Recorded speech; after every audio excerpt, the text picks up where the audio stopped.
PCOS reverse అయిన తర్వాత next step ఏంటి? Here is my journey from PCOS to pink lines.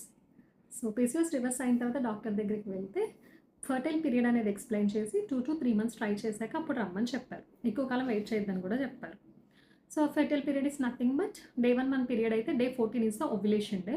Ovulation డేకి ఒక 4-5 డేస్ ముందు నుంచి పార్ట్నర్స్ యాక్టివ్‌గా ఉండాలి అని చెప్పారు. మేము అదే ఫాలో అయ్యాం. అండ్ ఇమ్మీడియేట్‌గా next month on November 7th early morning 5:40 ఏఎంకి finally I saw those 2 pink lines. So నేను చాలా హ్యాపీ అయ్యాను అండ్ ఇద్దరం ఎమోషనల్ అయిపోయాం కాసేపు. అండ్ యాక్చువల్లీ నేను పీరియడ్ మిస్ అయిన నెక్స్ట్ డేనే టెస్ట్ చేసుకున్నా.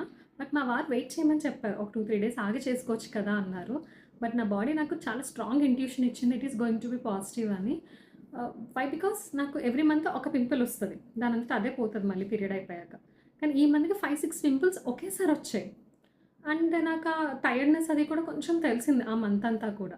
సో అది కూడా ఒక ఎర్లీ ప్రెగ్నెన్సీ సింప్టమ్ అంట. తర్వాత నేను తెలుసుకున్నాను.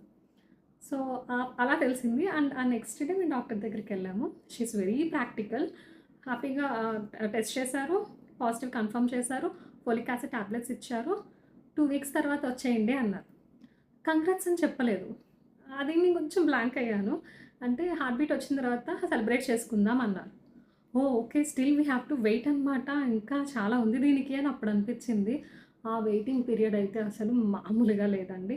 It's very irritating, emotional, tension అవుతాము. ఏం జరుగుతుందో తెలీదు. ఎవరితోటి న్యూస్ షేర్ చేసుకోలేము. సో రకరకాలుగా అనిపించింది.